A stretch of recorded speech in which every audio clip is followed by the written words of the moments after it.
대우리문답 강의를 한 2주 정도만 좀 쉬어가려고 합니다. 그 이유는 지금이 2025년 5월이기 때문인데요. 그 1700년 전에, 그러니까 325년 5월 20일부터 6월 19일까지 거의 딱 이제 한 달 동안 니케아 공의회라는 회의가 있었습니다. 좀 더 정확히 말하면 제1차 니케아 공회인데요.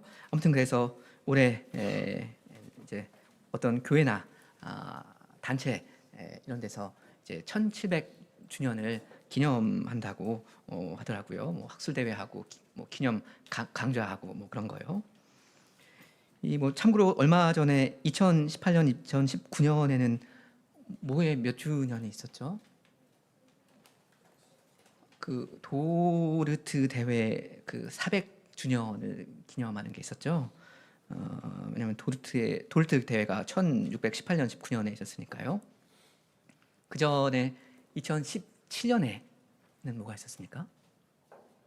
뭐의 몇 주년이었죠? 종교 개혁 500주년이었죠. 1517년이었으니까요. 그리고 그 한 20년 정도 더 있으면 아마 그 웨스트민스터 그 대회 그 신앙고백서 만들고 한 그거를 이제 좀 기념하는 400주년 행사가 좀 있을 법합니다. 하여간 뭐 이런 몇 주년 핑계를 삼아서 이렇게 교회의 역사에 어떤 중요한 이정표 같은 일들을 기억하는 건 잘하면 유익하고 또 의미 있는 일이 될 수도 있잖아요.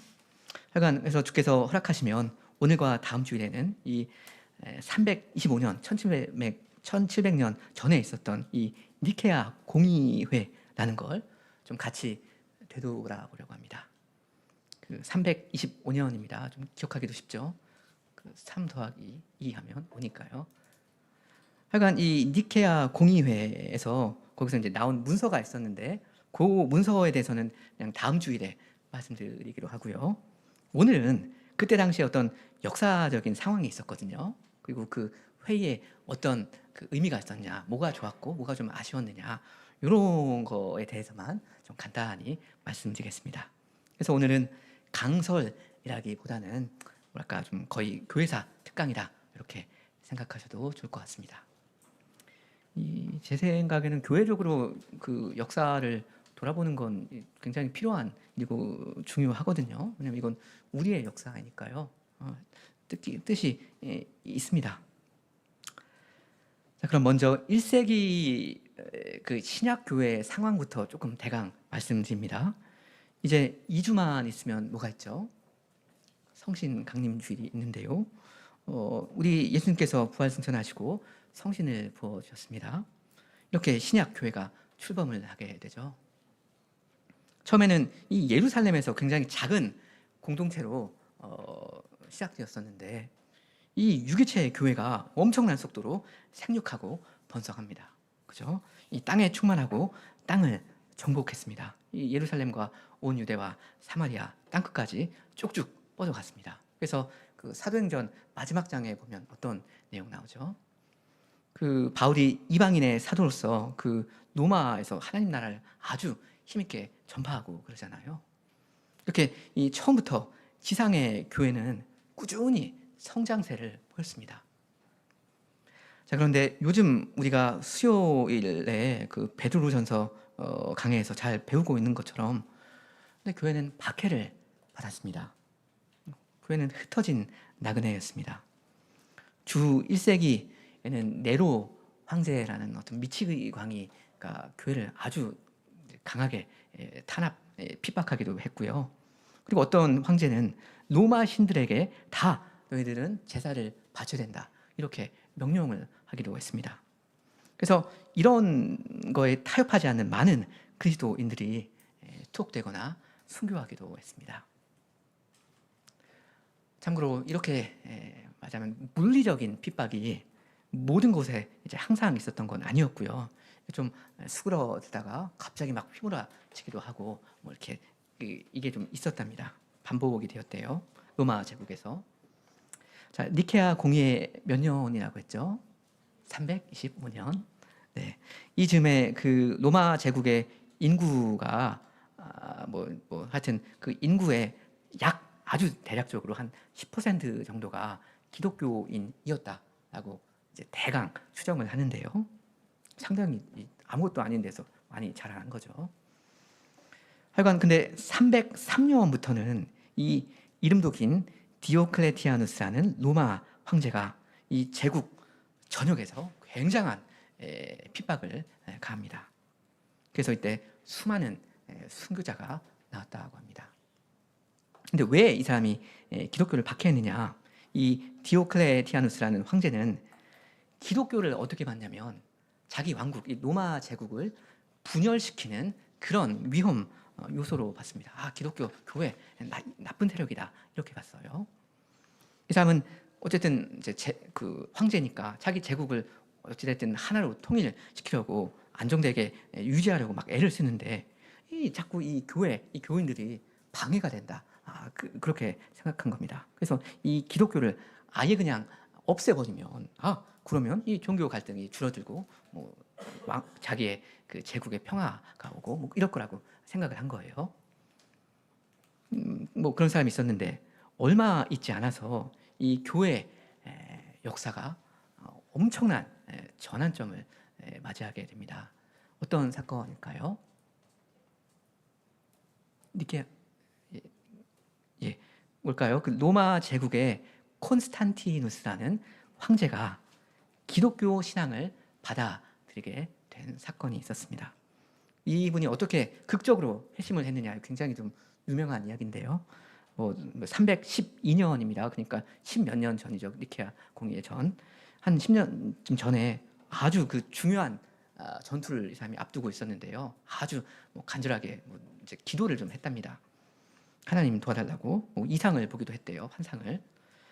그리고는 이제 승리를 근데 어떻게 거두고 나서 이거 하나님이 진짜구나. 나 이제 그리스도를 믿어야겠다.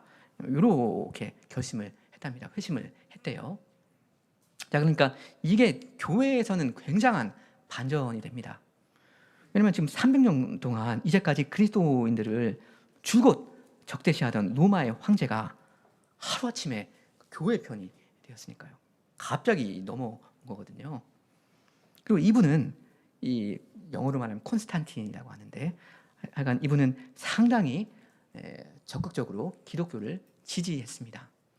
이분의 그 회심이 진짜였냐 아니면 가짜였냐, 약간 역사가들 사이에 좀 논쟁이 좀 있나 봐요. 이 기독교라는 거를 그냥 도구로 그냥 이용해 먹으려는 그런 진보였냐, 아니면 정말 참되게 회개한 사람이었는가, 뭐 그런 논쟁이 있는데 제가 볼 때는 딱히 그 회심하지 않았다라고 보기는 어려울 것 같은데 하여간 뭐 그랬습니다. 이분이 313년에 밀라노 칙령이라는 걸 발표해서 이 기독교 박해를 공식적으로 끝냅니다. 그래서 이제 한때는 거의 이제 300년 동안 멸시를 받고 숨어 지내야 했던 이 교인들이 더 이상은 두려워할 필요가 없게 된 겁니다. 이렇게 말하자면 종교의 자유를 준 이 밀라노 칙령이 313년이었으니까요. 이제 이 12년 후에 325년에 어떻게 해서 이 니케아 공의회, 이 회의가 열리게 되었는지 그것만 말씀드리면 되겠습니다. 이 콘스탄틴, 이 대제는 굉장히 유능한 사람이었습니다. 그래서 로마 제국 전체의 황제가 되고요. 점점 이 사람이 이 제국에서 힘을 쓰게 되고 그런데요. 그러면서 이 기독교 신앙을 적극 팔벗고 나서서 장려하거든요. 중립을 지킨 게 아니라. 근데 이분이 맡은 이 일이 뭐였습니까? 이 사람은 황제잖아요. 그러니까 자기 제국을 잘 안정되게 이제 통치해가는 거, 그게 이 사람이 할 일이었습니다. 아까 이야기했던 영어로 말하면 디오클리시안이라는 그 사람이요. 그 사람처럼 할 일이 똑같았어요. 그 사람처럼 어쨌든 제국이 안정되어야 할 거 아닙니까? 그 뭐 잘못도 아니고. 그러면서 종교 갈등이라는 게 실질적으로 굉장한 거지 않습니까? 종교라는 거 사람들 진심이니까 한 번 싸움 붙으면 이거 문제란 말입니다. 그래서 이런 것도 막 걱정을 했어요, 당연히. 근데 이 콘스탄티누스는 아까 말씀드린 그 사람과는 달리 기독교를 억누르고 제압하기보다는 오히려 이 기독교 안에 있는 어떤 통합, 통일의 힘을 그거를 잘 활용하려고 했습니다. 그래서 이분은 교회를 괴롭히던 이제 여러 가지 갈등들이 있었는데 그걸 해결해 보려고 아주 힘을 썼어요. 여러 가지 문제가 당연히 이때 있었는데요. 일단 그 아리우스라고 들어보셨죠? 이 사람이 아리우스파가 주장한 게 있었고요.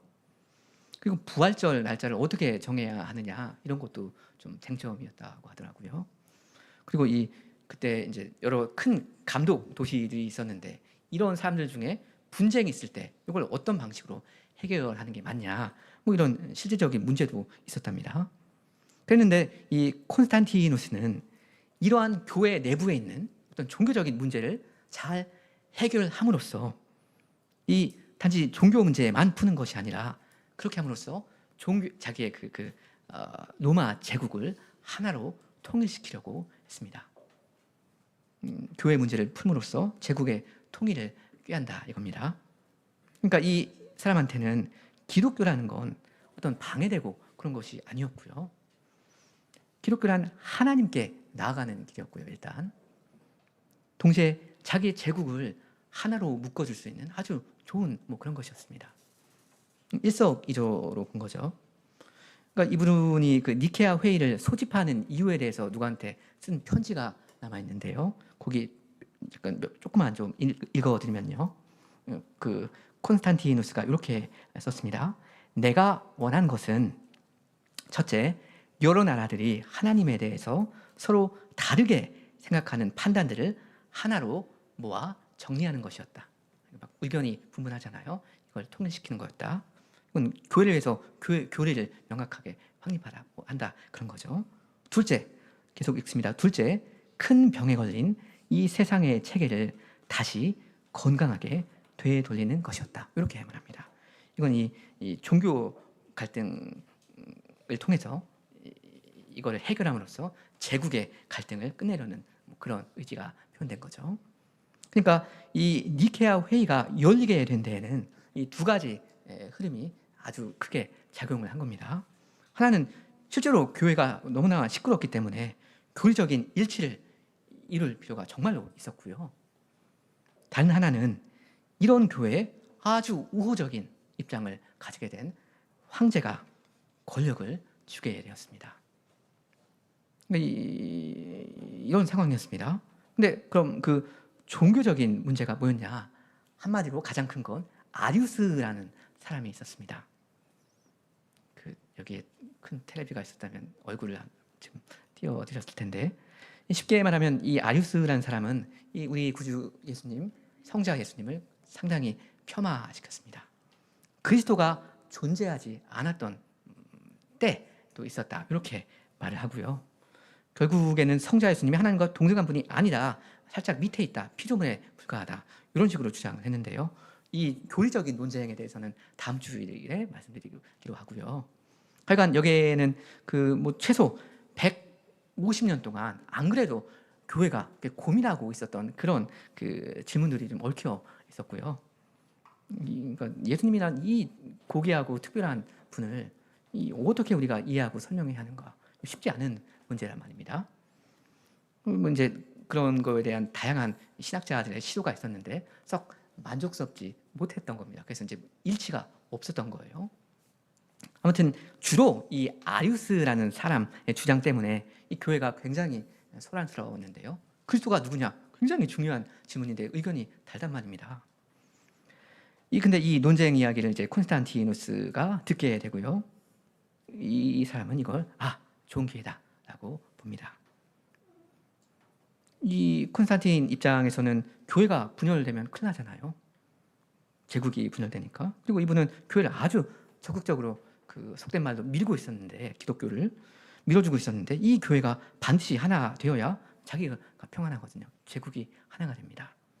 그래서 이분은 이 문제를 해결하려고 모든 지역에 있었던 주교들 한 자리에 불러 모읍니다. 현대 터키, 티르키예라고 하죠. 요즘은 터키의 북서부 지역에 있는 니케아라는 곳이었는데, 이렇게 해서 소집된 회의가 이 니케아 공의회입니다. 그래서 325년 5월에 이 니케아 왕궁으로 주교들을 초청하고요.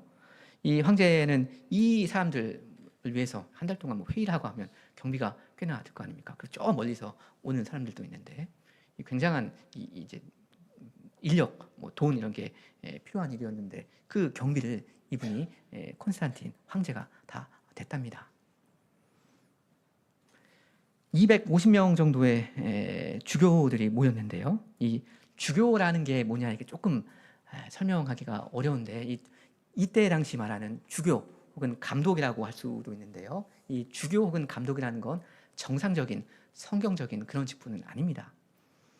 여기서 말한 주교라는 건 요즘식으로 하면 뭐냐면 그 교회 아니요 다시 그 노회나 어떤 총회 어떤 교단을 대표하는 굉장히 말하자면 높은 지위에 있는 그런 사람입니다. 좀 약간 안 맞기도 하는데 요즘식으로 말하면 노회장이나 뭐 총회장 요즘 그런 사람 권력 있다 하잖아요. 그런 급에 해당하는 그런 사람들이었습니다. 그러니까 뭐 200 몇십 명밖에 안 되는 거고요. 전 세계에. 이 사람들이 모였는데 압도적인 다수의 주교들은 이 아리우스의 주장에 동의하지 않았습니다. 근데 이 예수님에 대해서 긍정적으로 어떻게 고백을 할지에 대해서는 좀 합의를 쉽게 이루지 못했다고 하네요. 왜냐하면 뭐든지 어떤 이건 아니다, 틀렸다 이렇게 부정하는 것은 쉽지만 뭔가를 건설적으로 세워가는 거 이건 굉장히 어려운 일이잖아요. 하여간 그래도 결국에는 다행히도 감사하게도 이 200 몇 명 되는 이 주교들이 성경을 펴고 머리를 맞대고 해가지고 이 성경에 근거한 합의점에 잘 이르렀습니다. 다음 주일에 말씀드리겠지만 결론은 이거였습니다. 공예는 지금 아리우스의 가르침은 이단이다 이렇게 다 잘 정죄를 했고요. 그리스도는 참 하나님에게서 나신 참 하나님이시다. 성부 하나님과 한 본질이시다. 동등한 하나님이시다. 라고 이야기했습니다. 영혼 중에 하나님으로부터 나신 성자이시지 창조된 피조물 아니다. 이걸 명확히 잘 했습니다. 이 니케아 신경은 우리가 다음 주일에 주께서 허락하시면 같이 읽어보겠지만 아주 경건하고 아름답게 잘 작성된 문서이거든요. 사도신경이랑 좀 비슷하기도 하고요. 이게 사람의 철학이나 사람의 지혜가 아니라 하나님의 지혜를 계속 강구하면서 이 단어를 더듬어 찾아가면서 이 그리스도에 대해서 하나님의 신비에 대해서 잘 모범적으로 고백을 했습니다. 자, 그러니까 이 니케아 공예가 얼마나 중요한지, 거기서 얼마나 중요한 문서가 나왔는지 이걸 우리가 알 수 있겠죠. 그리고 또 왜 이 니케아 공예가 왜 그리도 중요하냐 하면요. 그 당시에 거의 모든 교회들이 어떤 문제를 토론하고 합의점에 이르렀다는 사실입니다. 원래 이 니케아 공예가 있기 전에는 어떻게 했냐면요.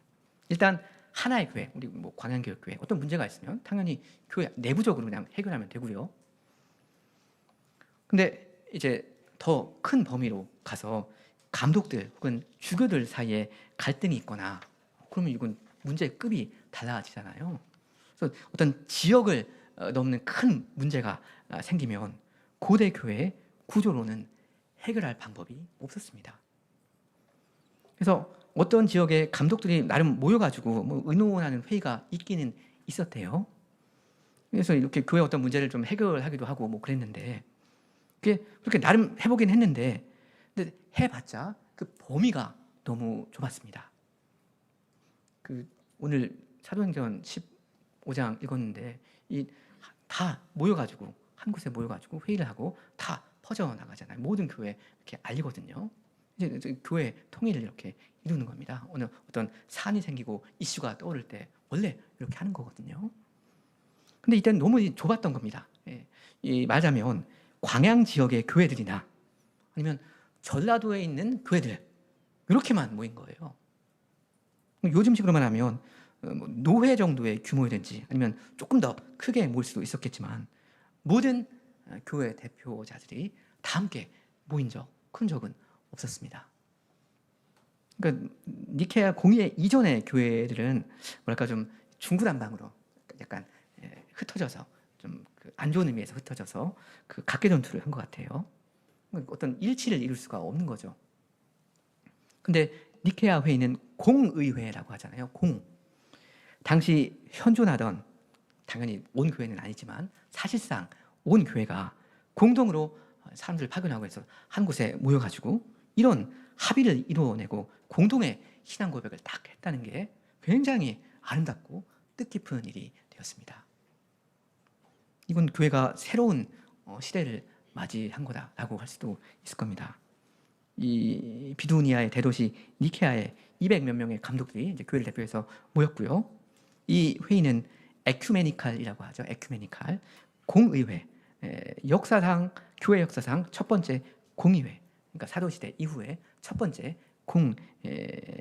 세계 교회 회의로 기록됩니다. 규모가 훨씬 더 컸고요. 근데 왜냐하면 그 로마 교회가 이전에는 동방회 회의에 대표단을 보내고 그런 일은 없었거든요. 뭐 약간 아쉽게도 이 서방 감독들의 수는 좀 적었다고 합니다. 좀 대표성이 적긴 했는데 어쨌든 그래도 좀 크게 보자면 어쨌든 온 교회가 모였다. 보편 교회가 대표성이 느껴진다. 이렇게 말할 만한 그런 게 있거든요. 그렇습니다. 이 회의의 핵심 목적이 뭐였죠? 예수님이 어떤 분이시냐, 그 신성, 인성, 뭐 이런 것을 가지고 이제 토론하는 굉장히 중요한 문제가 있었는데, 이건 뭐 어떤 변두리 이슈인 것도 아니고, 이 15장 사도행전에서 나오는 굉장히 어떤 기독교의 핵심 되는 것에 대한 의견 불일치가 있었는데, 이걸 하나로 모은 그런 거였단 말입니다. 이렇게 그 교회 지도자들이 이렇게 모여서 큰 회의가 열렸고요.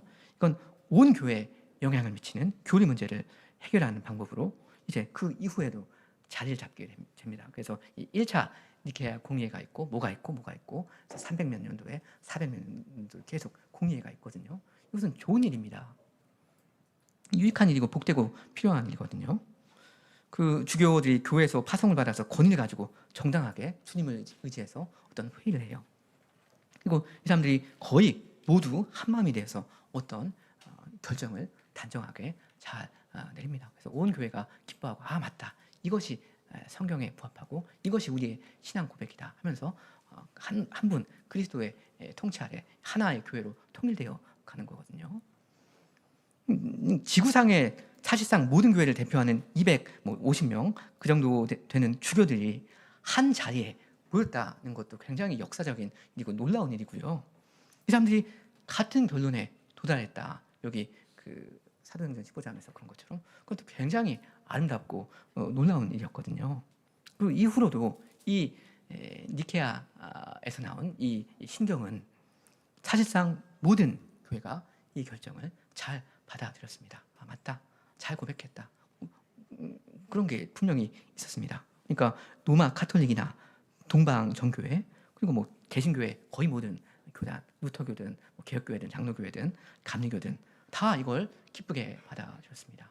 그러니까 사도신경을 우리가 보편신조라고 해서 다 거의 모든 교회들이 받아들이잖아요. 그러니까 니케아 신경은 그런 비슷한 이제 그 수락을 받고 인정을 받았고요. 뭐 아주 예외적으로 여호와의 증인이나 그 모르몬교 있잖아요. 뭐 이런 이단들이나 이것을 거부했고 다 이걸 받았습니다. 나머지는 이런 걸 볼 때 우리가 오늘 우리가 사는 이 시대의 이 비극적인 모습을 생각하지 않을 수가 없습니다. 여러분 교회가 몇 개이죠? 교회 몇 개입니까? 그리스도 한 분이시고 성령도 하나이시고 교회는 하나이거든요. 근데 지금 우리가 어떤 중요한 이슈가 있으니까 교회들 다 함께 모여서 회의를 합시다. 주님의 조명을 구하면서 결정을 합시다. 이렇게 할 수가 있는 상황인가요? 전혀 물리적으로 그게 불가능한 상황이지 않습니까? 갈기갈기 다 그냥 찢어버린 게 지금 그리스도의 몸입니다.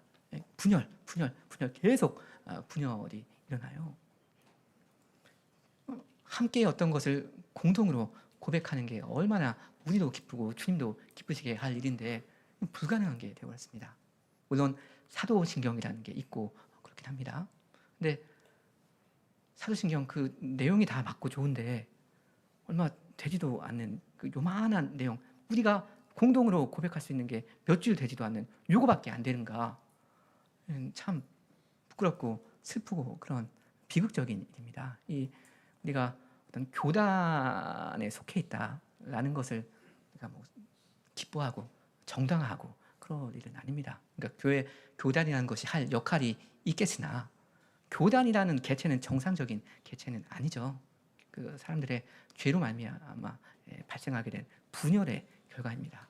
이런 것을 우리가 니케아 공의회를 생각할 때 반성적으로 안타깝게 여길 부분입니다. 이 하나의 교회가 하나의 고백을 했다라고 제가 이제 방금 지금 아름답고 밝고 좋은 점에 대해서 주로 말씀드렸고요. 이제부터는 니케아 공의회에서 나타난 좀 우려스러운 부분에 대해서 말씀드립니다. 어두운 그림자요. 여러분, 요즘은 그 교회 회의를 누가 소집합니까? 대통령이 합니까?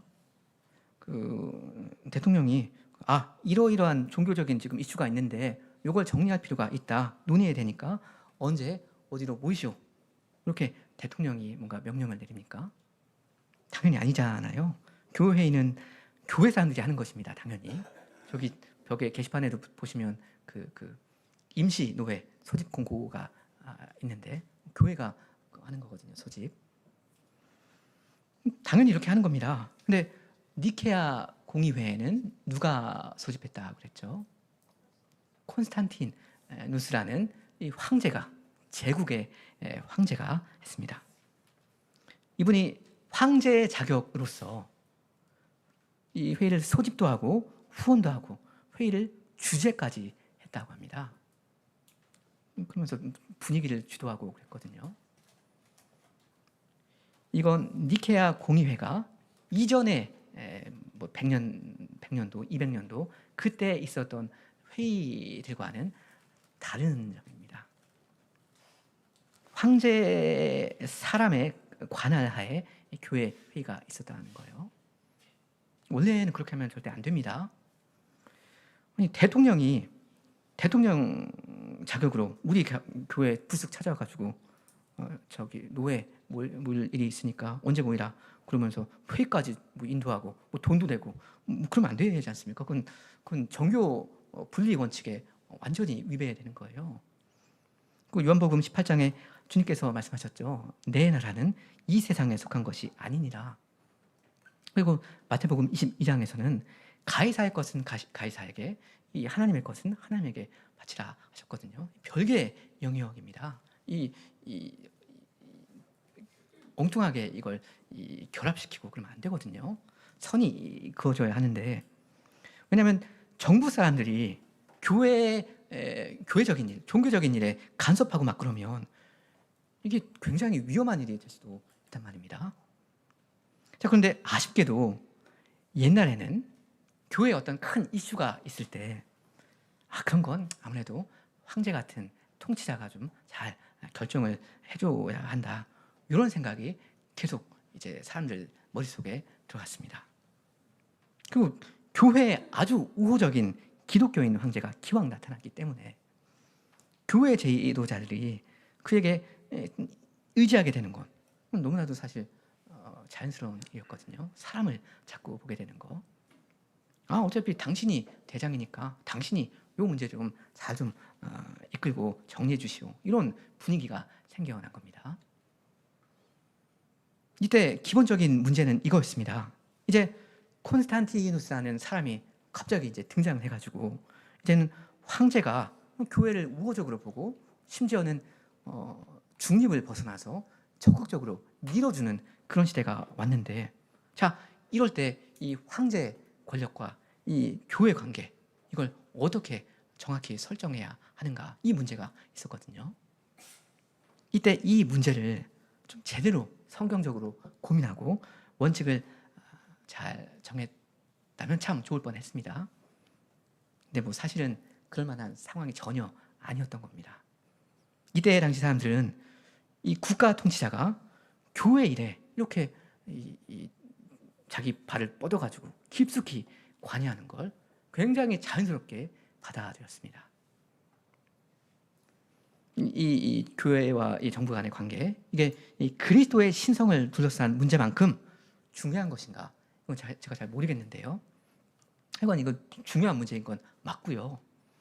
그리고 이 질문이 결국 이후에 1000년이 넘는 그 유럽 그 교회 역사를 지배하게 되거든요. 그 중요한 물음표로 남게 됩니다. 그러니까 이 콘스탄틴이라는 사람이 나타나가지고 이렇게 어떤 제시를 하는 거죠. 야, 내가 너희 밀어주고 할 테니까 이렇게 하자. 이렇게 했을 때 교회가 어떤 입장을 취했어야 하는가, 그걸 우리가 반성적으로 생각할 필요가 있습니다. 지금 이 황제가 제시한 것은 세트 상품이었거든요. 내가 너희들 교회들 밀어줄 테니까 대신 내가 교회 회의도 좀 주재하고 소집하고 이렇게 좀 관여도 하고 그럴 권리를 나에게 좀 다오. 이 세트 상품을 같이 이렇게 이제 내민 거예요. 그러면 단호하게 거절을 했어야죠. 뭐 혹시는 이제 핍박을 당한 수가 있더라도 그건 좀 곤란합니다. 그건 정부가 그 왕이 할 일이 아닙니다라고 했었어야 되는데 그러지 못했습니다. 정부가 할 일이 무엇입니까? 정부가 할 일은 선을 장려하고 악한 사람이 있으면 처벌하고 그렇게 하는 겁니다. 그래서 기본적인 뭐 경찰이나 소방서 이렇게 이런 사람들 통해서 기본적인 이제 질서, 안정을 이제 확보해주고 그렇게 하면 됩니다. 교회가 어떻게 뭐 삼위일체를 고백하든 사위일체를 고백하든 뭘 하든 그런 종교적인 문제에 대해서 뭐 대통령이나 뭐 총리나 이런 사람들이 관여하고 그러면 안 되거든요. 간섭하면 안 됩니다. 근데 이렇게 해버렸습니다. 물론 이때 모든 사람들이 다 그 정부와 교회 관계를 이렇게 쉽게 나이브하게 생각한 것은 아닙니다. 예외도 있었대요. 어떤 분들은 교회가 교회적인 일, 자율에 대해서 자율성을 가지고 그렇게 해야 된다. 이건 꼭 필요한 일이다 라고 말한 사람도 있었습니다. 근데 이런 사람들은 소수였어요. 하나의 예가 있는데요. 한 390년경에 밀라노에 있었던, 영어로는 암브로스라고 하는데 암브로시우스라는 주교가 있었는데 이때 그 당시에 그 황제한테 한 말이 있습니다. 이 테오도시우스라는 황제가 있었는데 그 황제가 어떤 잘못을 했답니다. 그러니까 이 주교가 당신 그렇게 하면 곤란합니다. 당신 그 공개적으로 그 죄를 회개하지 전까지는 이 성찬상에 참여할 수 없습니다. 이렇게 선을 그었대요. 그러니까 황제는 당연히 이 명색이 황제니까 기분이 나쁘고 불평을 하고 그렇겠죠. 그러니까 이때 이 암브로시우스가 뭐라고 말을 했냐면 이렇게 말했습니다. 황제는 교회 안에 있는 것이지 어떤 개인의 자격으로 교회 위에 있는 것이 아닙니다 라고 말을 했대요. 그러니까 교회 성례 같은 이런 문제에 있어서도 황제 당신도 그냥 일반 신자와 다를 바가 하나도 없습니다 라고 말을 한 겁니다. 원래 그렇게 해야 되는 겁니다. 근데 요즘 정치인이 무슨 선거철이나 그 대형 교회 막 출석하고 그러지 않습니까? 성찬을 한대요. 성찬에 참여한다고 합니다. 이럴 때 어떻게 해야 됩니까? 신앙을 고백하지도 않은 사람인데 그 빵과 그 포도주를 그냥 막 줘도 되는 겁니까? 달라면 주는 것입니까? 당연히 아니거든요. 근데 여하튼 결론적으로는 이 콘스탄티누스가 좋은 의도도 있었겠지만 결론적으로는 교회를 위해서 과하게 이제 나서는 일을 시작했고요. 그게 이제 그 시대 이후로 유럽 교회의 딱 그 원칙으로 자리를 잡게 됩니다. 그 이후 황제들도 그 제국의 통치가 교회랑 직결된다 이렇게 생각했고요. 이러면서 어떻게 됐냐면 이 교회는 처음에 한 300년 동안의 그 상황에서 완전히 벗어나게 되었습니다. 원래의 교회는 이 세상에서 어떤 상태였죠? 이 땅에 뿌리 내리지 못하는 나그네였잖아요. 나그네 공동체였습니다. 정치적으로 보면 말하자면 굉장히 위태롭고 불안불안한 그런 처지에 있었습니다. 언제든지 국가 권력이 맘먹고 신자들을 색출하고 핍박하고 아주 그냥 교회를 힘들게 하고 그럴 수도 있었잖아요. 물론 이 뭐 콘스탄티누스 이전 시대에는 교회가 항상 박해를 받았다 이건 아니라고 했습니다. 그 지역 교회들이 어느 정도 안정되게 자리를 잡은 때도 있었어요. 근데 교회가 이 땅에서 어떤 영구한 안정을 구조적으로 기대할 수는 없었거든요. 누가 나를 지켜준다. 그러니까 우리는 안전하다, 괜찮다. 근데 이 콘스탄틴의 회심 이후에 그 이후에는 교회는 이 땅의 나그네 공동체다 하는 의식이 갑자기 그냥 사라져 버립니다. 특히 주후 4세기부터 7세기 사이에 이 기독교가 북유럽, 서유럽으로 막 퍼져가면서 많은 통치자들이 정부 사람들이 이 교회를 시작하고 후원하고 말하자면 밀어주고 하면서 때로는 막 명령을 하고 간섭을 하고 그러는 거예요. 그렇게 되면서 그 모든 사람들이 교회 지도자들이던 정부 사람들이던 원래 국가가 교회를 세우고 관리하는 거다 이런 식이 되어버렸습니다. 물론 이런 변화에는 당연히 뭐 장점도 있었겠죠. 특히 교회 조직이나 선교 사역 이런 게 이제 국가의 도움을 받으면서 후원을 받으면서 좀 건실하게 말하자면 크게 이제 외형적으로 확장을 할 수가 있었습니다. 근데 그 치른 대가가 무엇인가 그것을 우리가 또 생각을 해야겠죠. 하여간 이런 점에서 이 니케아 회의는 기독교 역사에서 엄청난 전환점이 됩니다. 그게 이제 신호탄 이 니케아 공예인 것이고요. 이때부터 교회는 하나님을 예배하는 본래 사명에 더해서 이 세속 권력에 이런 거에 이제 눈길을 들이기 시작합니다. 이게 이제 천 몇 년 동안 계속 계속되었고요. 이게 사실은 최근 한 200년, 최근 300년 전 그쯤 뭐 1700년 이쯤 돼서야 이게 좀 없어지기 시작한 그런 거였습니다. 다행히도 요즘 사회는 어떻습니까? 다행히도 이 정교 분리라는 게 다시 원칙으로 잘 자리를 잡았습니다. 일반적인 원칙으로 받아들여지고 있잖아요. 특히 서구 민주주의 국가들에서는 거의 그 국가가 그 특정 종교를 후원하거나 뭐 강요하지는 않잖아요. 그리고 뭐 종교가 국가 권력에 직접 개입하지 않도록 법으로 딱 막아놨습니다. 아주 일부 국가에서만 중동이나 뭐 영국의 그 앵글리칸 성공회라고 하죠. 아주 소수의 예외를 빼고는 이제 여전히 국교를 유지하거나 어떤 종교의 영향력이 강한 정치 구조를 갖고 있는 그런 데는 별로 없습니다. 이건 우리가 주님께 감사해야 할 일이죠. 자, 그러니까 요지는 이 니케아 공의의 이래로 종교와 정부가 붙어 있게 된 이 구조는 양날의 검이라는 거고 성경적이지 않다. 그리고 득보다는 실이 많다 하는 겁니다. 이 니케아에서 나온 신조를 우리가 읽어보면 한편으로는 황제가 잘 주도를 하고 뭔가 뭐 주제도 하고 해가지고 도와주고 해서 교회가 그리스도의 신성을 아주 중요한 시점에 잘 바르게 고백을 했다라고 우리가 뭐 감사할 수도 있을 겁니다. 이 고백문이 이후 그 기독교 신앙과 뭐 그런 거에 단단한 기초가 된 게 사실이거든요. 좋습니다. 그 아리우스파가 막 이게 날뛰면서 교회가 혼란스럽게 되었을 때 교회의 믿음을 하나로 딱 모아준 중요한 결정적인 사건이었어요. 온 교회가 진리 안에서 연합하고 교제하고 좋았습니다. 이 사도행전 15장처럼요. 근데 좋은데 정말 아쉬운 건 어떤 방식으로 그 좋은 일이 이루어졌느냐 하는 겁니다. 결론적으로 보면 불행하게도 이 교회와 이 세상의 경계가 점점 흐려집니다. 섞여버립니다. 그 어떤 거는 명확하게 선을 그어야 하는 게 있지 않습니까? 근데 아쉽게도 이때 선을 긋지 못했고요. 정체성의 혼란이 옵니다. 이건 교회가 세속화되고 타락하는 지름길이죠. 교회가 점점 권력, 정치, 재물 이런 거에 관심을 두게 되면서 본래 그 복음 중심 사명에서는 멀어지게 되었습니다.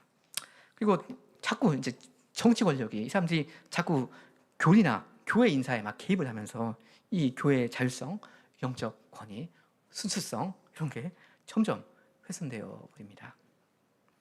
결국에는 형식적인 기독교가 자리를 잡을 만한 그런 환경이 만들어진 거죠. 황제가 기독교를 막 밀어주고 후원해주고 그러니까 진정한 회심 없이 무슨 혜택을 누리기 위해서 마치 요즘 정치인들이 그 선거철에는 좀 출석 좀 해줘야 된다 이렇게 그렇게 그런 걸 노리고서 교회에 나오는 것처럼 그런 게 이제 많아집니다. 결과적으로 교회의 거룩성이라는 걸 양보하게 된 거죠. 약해졌습니다. 그러니까 결론적으로 말하면 니케아 공의회는 두 가지 유산을 우리에게 남겨준 것 같습니다. 좋은 것 하나는 하나님 말씀에 대한 또렷한 신앙 고백이었고요. 나쁜 거 하나는 교회와 세상이 점점 섞여버렸다. 이겁니다. 그러니까 교리적으로는 큰 진리를 확고히 잘 수호했어요. 좋아요. 하지만 동시에 교회와 세상 관계에 중대한 변화가 1000몇 년 동안 지속된 변화가 일어납니다. 굉장히 중요한 사건인데요. 박해 시대는 끝나고 국가가 기독교를 후원하는 크리스텐돔이라고 합니다. 그리스도교 세계 그 시대가 출범했는데요. 어떻게 보면 이 니케아 회의라는 건 어떻게 보면 교회가 세상을 정복한 그런 좋은 승리의 사건이다. 이렇게 볼 수도 있겠습니다. 하지만 이때 맺어진 이 교회와 국가의 결합에 대해서 어떤 대가를 교회가 치렀는가 이건 있습니다. 이건 좀 정상적인 구조가 아니었고요. 우리 교회는 오직 그리스도만을 머리로 삼고 오직 성신을 말씀과 성신을 의지해서 간다. 우리는 하나님의 말씀을 따른다. 이런 것과는 거리가 있었거든요. 오늘날 우리 시대에는 어떻습니까? 다행히도 교회가 그 국가 권력과 결합되었던 그런 형태에서는 벗어났죠. 근데 우리는 다른 종류의 압력과 유혹을 지금 직면하고 있습니다. 다른 종류의 세속화인데요. 이전 시대처럼 왕이 교회를 막 그냥 통제하고 그러지는 더 이상 않지만 이 세속 문화, 개인의 어떤 정체성 이것이 큰 이슈가 되고 있고요. 소비주의, 개인주의 이런 현대적인 이념, 가치관 이런 게 교회 안으로 막 그냥 들어오고 있습니다. 이건 과거에 비교하면 상당히 교묘한 방식으로 이런 것들이 불순물들이 우리 교회 안으로 들어오는 거지 않습니까? 예전에는 말하자면 이 교회라는 거 그리고 국가, 정부라는 게 그래도 다른 것이기 때문에 말하자면 이 경계선을 볼 수로라도 있었습니다. 근데 이게 지금 경계선이 애매해졌단 말입니다. 이 세속화라는 건 이미 우리 안에 침투해 있고 우리 마음에 있는 거란 말입니다. 굉장히 조심하고 경계해야 하는데 이 경계선이 뚜렷하지 않으니 참 쉽지 않은 일입니다. 그리고 우리가 최근에 본 이 광화문의 정광훈 현상을 보면요. 최근에는 좀 조용한 것 같긴 한데 하여튼 교회의 정체성을 하나님 백성의 이 나그네 공동체로 보기보다는 이 세상 속에 있는 어떤 영향력 있는 단체, 문화 주체, 이런 이 기관으로 이해하는 시도가 좀 있는 것 같습니다. 그래서 우리는 하나님 백성이다, 우리는 하나님 말씀 듣는다, 하나님 말씀 고백한다 이런 거라기보다는 어떤 실용주의라고 할까요? 그런 게 지금 좀 늘어나는 추세인 것 같습니다. 교회가 뭐냐? 교회란 무엇이냐? 이 교회라는 게 다른 여타의 세상 단체와 차별되는 그게 뭐냐? 이런 게 점점 애매해지고 있습니다. 교회는 거룩하고 독특한 것인데 하늘에 계신 그리스도의 몸인데 이 교회가 거룩성, 영성 이런 걸 상실해 버리면서 니도 저도 아닌 종교 집단이 되고 그러는 문제가 이게 무리의 현안이란 말입니다.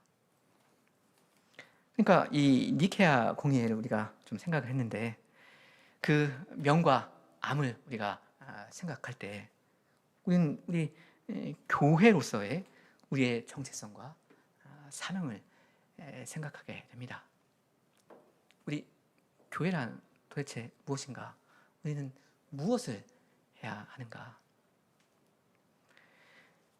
우리는 예수 그리스도의 거룩한 몸이죠. 그리스도를 우리의 전부로 고백하고 그러면서 이 세상과는 이 세상 정신과는 분명히 구분되어서 그렇게 사는 거고 적당히 타협하지 않는 우리는 또 그리스도의 신부입니다. 교회는 원래 그런 것입니다. 그렇기 때문에 우리는 그래야 합니다. 우리에게 부족이 물론 있죠. 네, 그런 부족 주님께 고백하고 아뢰면서 주님의 은혜로 채워가면 될 일입니다. 무슨 타협을 하고 선을 그어야 할 것을 흐리게 하고 그럴 것은 없습니다. 그럴 필요가 없습니다. 함께 기도하시겠습니다.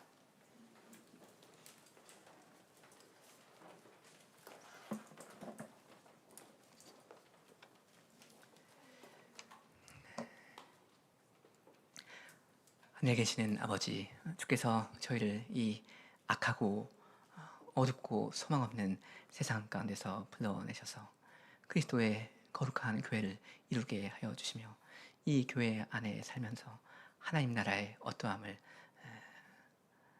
맛보고 또한 드러낼 수 있도록 하여 주시오니 이러한 큰 은혜 감사를 드리옵니다. 저희는 다 죄인들이고 이 세상 사람들과 다를 바가 없사오나 주께서 저희를 그리스도의 몸으로 삼아주신 사실이 분명히 있사오며 또한 저희에게 맡겨주신 중요한 과제가 있사오니 주님 저희가 그리스도와 연합된 교회로 과연 존재하게 하여 주시며 그리스도의 교회로서 해야 할 그 일들을 부지런히 기쁘게 이 세상 가운데 해나갈 수 있도록 하여 주시옵소서. 그러한 복을 저희가 다 함께 누릴 수 있도록 하여 주시옵소서. 예수님의 이름으로 기도합니다. 아멘.